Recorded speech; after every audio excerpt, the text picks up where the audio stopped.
All right, let's get this show on the road. Looks like we're live. Looks like we're good.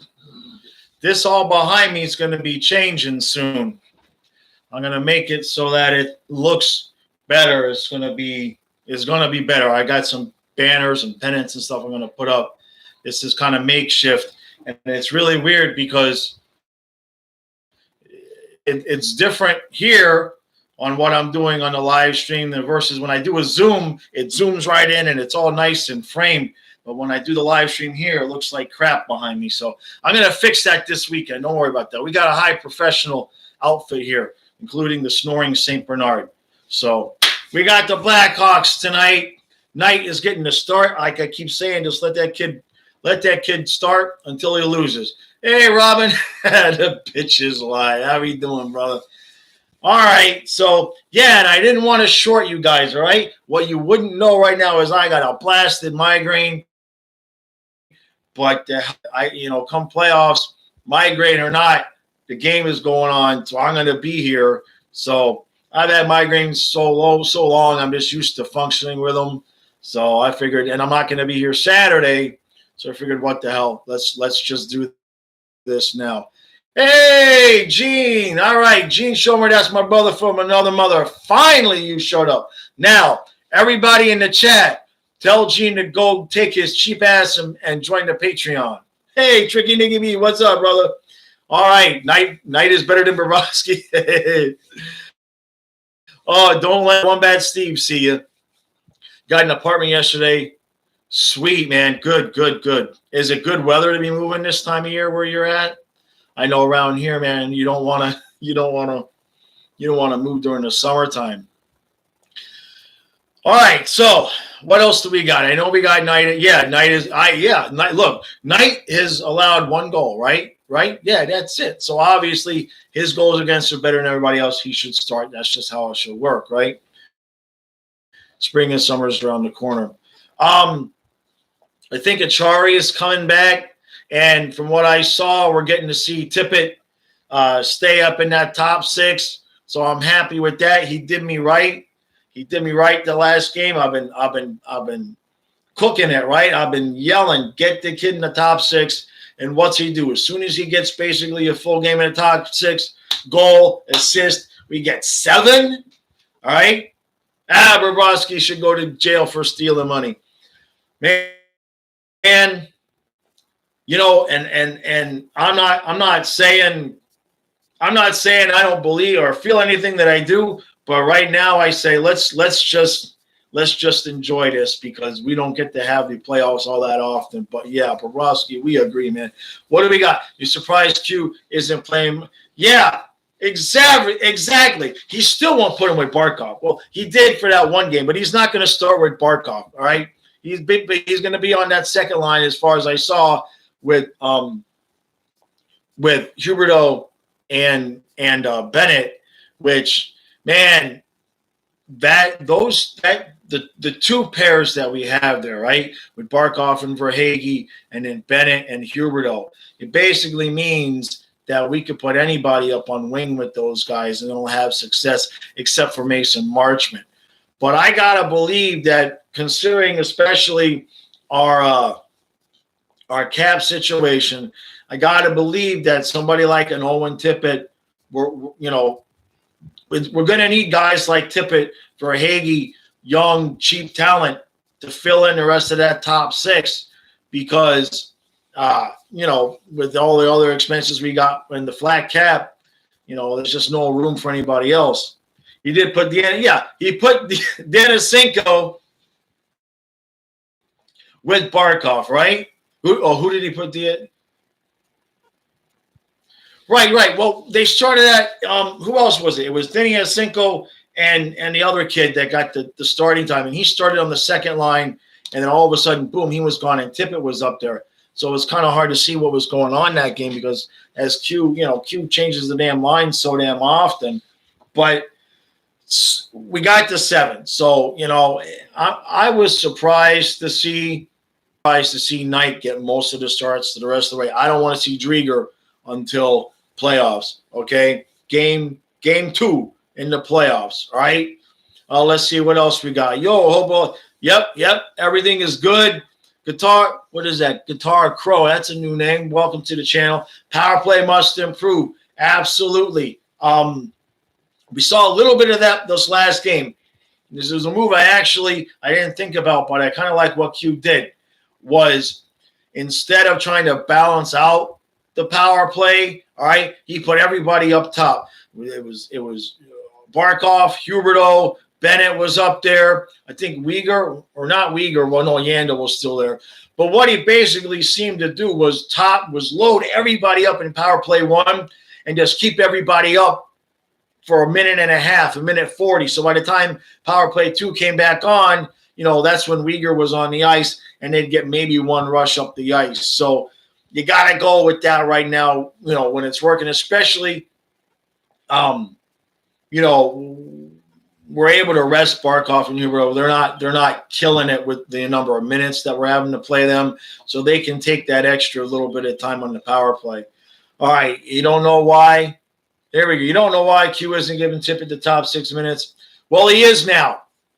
I think Q just basically he needed to watch enough of my videos. He had to go back far enough to realize I actually know what I'm talking about.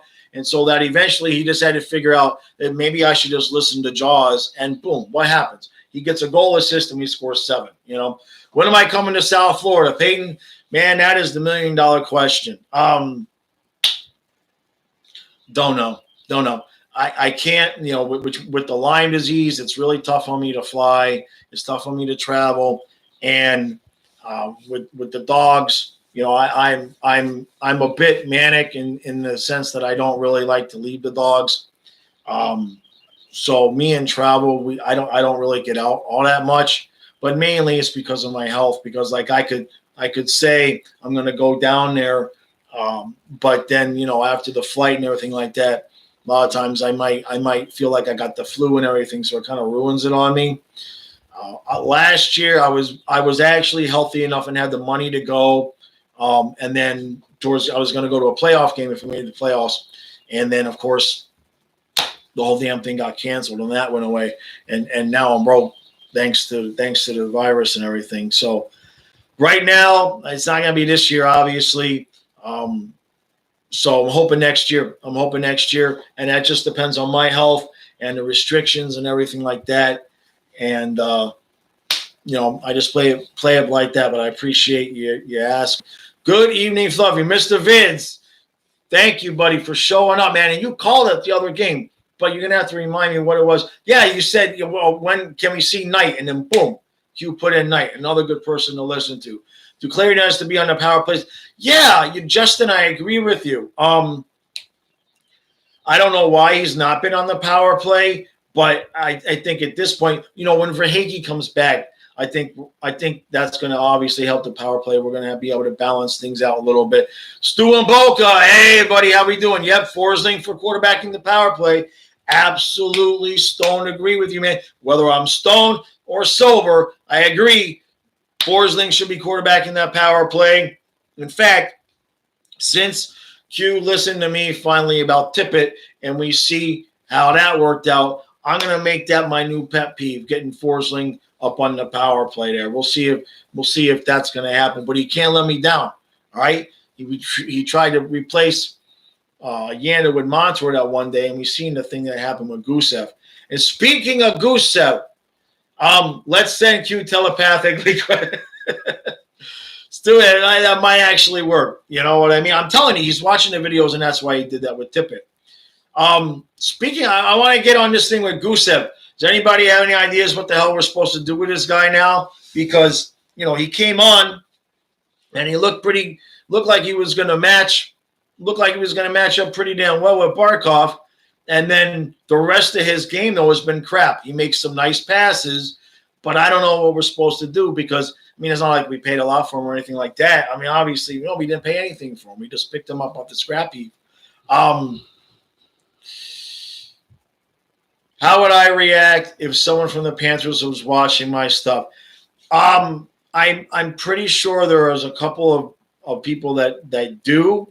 I know that Ekblad did before he He blocked me.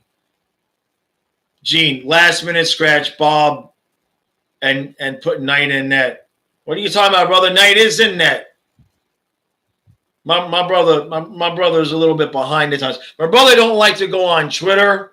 My brother, that's Gene Shower. For you people that don't know, that's my brother from another mother.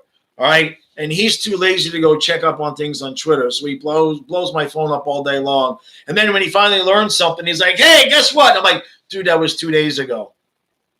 Yeah, it is funny that Ekblad blocked me. Back to that question real quick. Look, if I found out somebody from the Panthers, I know some people do, just based on reactions that I've had. And when I asked George Richards, when I basically said, hey, should I come back and do the recaps because we're winning, right? George Richards said, dude, come back because people like people enjoy what you do. So somebody's watching, you know what I mean? Somebody's watching, and subscribers are up, and I'm like, we're getting close to that 1,000, guys. And when I say we, I mean we, right? Because this has been a long-term project, and once we get to 1,000, we could prove to the NHL that we have a fan base. So we've been getting, thank you, Tricky Niggy. We've been getting about 5 subscribers a video now. So we're going to get to 1,000. I need round 2 for the playoffs, though. What else we got? Thank you, Tricky Nicky, man. I appreciate that. I saw a question up here. Do I remember Keith Ballard? You're going to have to remind me on that. The name sounds extraordinarily familiar. I know he played for us, but he's one of those guys that you have like Randy would say. Is he somebody that had a cup of coffee with us, or was he kind of in that downtime there? Like 2005 and 6 to 2012, there wasn't a whole lot to pay attention to. You know what I mean? You think the same thing happened with Lucas Channel, Viola, and Sifu watch the channel. Robin, yeah, they would watch. I'm confident enough to think, I'm sure that there's a couple of guys. We're all commenting on your last video before you came back, and you on the Ratsy Ice need to come back. Yeah, look, Lucas has got a lot of work. You know what I mean? I've talked to him. I'm trying to get him in to do an interview. But right now, he's got his job. He's loving it. He works a lot of hours, so it's tough for him because when you do these videos, right, you kind of want to commit to doing them, and his work schedule is so different that a lot of times, he's not even being able to watch the games because he's working. So it's tough on him, I know, but at least we got somebody doing it, right? I know I skipped out earlier in the season. I'm better now. I was going through a lot of shit. You guys know, right? I mean, my dog died a couple days after Thanksgiving. I spent the Thanksgiving holiday carrying her up and down the stairs and knowing what was coming. And my dogs are my kids.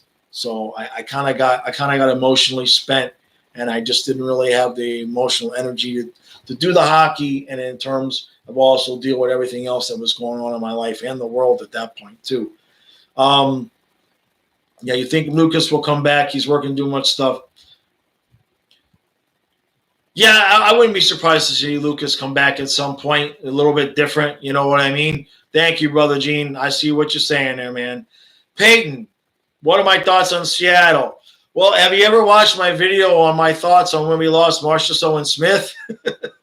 As long as we don't lose 2 players, unless one of those players is Yandel, all right? So, this would just kill me, okay? But I would be willing, and don't kill me here, but I would be willing to give them Tippett if it meant they took Yandel. But Yandel would also have to waive his no-move clause, right? Because we have to protect him right now. Yeah, we should lose Strawman, but the monkey, we should, but we can't because we owe him too much money. Nobody's going to take him, so we're going to have to buy him out. I think it's $3.5 million. We could probably take that hit. So most likely, we're probably going to lose Strawman that way. We have to. But with Yandel, we got to take one more year, the 6.5, unless somehow we can convince him to waive his no-move clause because we tell him we're not going to play him because of his streak, but then the rest of the team sticks up for him, and he ends up playing anyway. Do I think the move to the BB&T Center back in '98 was a factor in killing the fan base? No, I think losing will do that. Remember, right around that time was when Jimmy Johnson came into the Miami Dolphins, right? Okay, so you had a surge of interest with the Dolphins just because JJ was there, and that was also when, well, '98 was a little bit after he came in because Marino retired. '99, you guys have to correct me if I'm wrong. The point is there was a lot of interest around the Dolphins during that time with Johnson and Marino leaving and everything like that. So I don't think the move, I don't think that really killed the fan base. It kind of just moved a little bit. But I know a lot of people know, a lot of people, excuse me, it was better for them. A lot of people I know, it was hard to come to the Miami Arena, so they were happy about the BB&T Center and about the games being moved there. Last time I was at the BB&T Center, 12 or 13, because I've been here in Maryland for 6 years now. So, Eric Cruz, Florida's a fair weather fan base. Whose fans only show up when they're winning. Look at the heat. Yeah. Brother, I have a video on the channel from some time ago, like the first year, where there was a lot of complaints about the attendance, and I'm going to tell a quick story here related to that. Gene, you're going to know what I'm talking about here. As far as the Fairweather fan base is concerned, one of the best playoff games ever for the Miami Dolphins. I think it was '86 when we came back against the Cleveland Browns and won that game. That was an amazing game. It was beautiful. But you know what sucked is we had to listen to it on the radio because it didn't sell out in time to be broadcast, and it was a freaking playoff game. And I was at the skating rink because I was a kid. I went skating, and they played the game on the radio in the skating rink instead of playing music, okay? But this was back in the day. There was no internet or anything like that. So, yeah, Fairweather fan base, we couldn't even sell out a playoff game because it was the Browns, and we were so sure we were going to win. And that's when Kosar was the quarterback. So you would have thought that between the Dolphins and then Bernie Kosar being the quarterback, that would sell out. But it didn't sell out until after we had the whole blackout thing. So, yeah, Fairweather fans, man, I think more than anything, we got to win. We got to win. And that's one of the things that bugs me about – not bugs me, but – look, I know a lot of people have lost a lot during the COVID, so I'm not being insensitive. I've lost, believe me. I've gone from money to no money. But being selfish, I appreciate that, Eric. Being selfish about the Panthers, of all the freaking years for us to finally be good, we can't put people in the seats literally because of the restrictions. So it's just been a little bit frustrating that way because we could have proven to the NHL that we do have a fan base, and now we can't do it. I don't want to miss any more questions because we're running out of time. Who I think Miami's going to trap? You're going to talk? Is that you're talking about the Dolphins? That's a question I'm not schooled on, to be honest with you. I'm a Dolphin fan. I'm going to be I've watched the games, but in terms of draft stuff, I'm not up to date on that quite yet. I did watch some stuff, but I'm not educated on that. Only to say I wouldn't mind us not putting all our eggs into the basket of Tua. I don't want to miss stuff here, so let me catch up a little bit. Do I watch the Heat and the Marlins at all? Pouncing Pucks, I watched the Heat when they were good, and I watched some playoff games. The Marlins, I watched religiously until they wheeled Muhammad Ali out into the field, and that was it for me. That did something to me. After all the fire sales and the moves and all of that, when they put Muhammad Ali out there like on display and he's all shaking and everything, that gave me a bad taste. And my life is so busy where I have plenty of other things to do, and that just kind of ruined it for me. I know a lot of people are excited about the Marlins right now. I still pay attention to the standings and everything like that. But in terms of watching, My time is limited, and I get the migraine, so I spend my energy working on the computer, watching the Panther games and football. I'm just trying to make sure that I don't miss anything here, guys. Let's see. Eric, I appreciate that, man. Looking forward to the content every game. I appreciate that. How do I feel about Nart starting tonight? I love it. He should start. I'd be fine him starting the rest of the way, but he should start until he loses. I want to see how he can do, especially since there's not much pressure. I want to let him play. This is perfect time for him to play. Pouncing Panthers. You're in Jersey. Gotcha. Yeah. Well, yep. So you know what it's like to be out of state and out of the location, man. Lucas is in Boston. You're in Jersey. I'm in Maryland.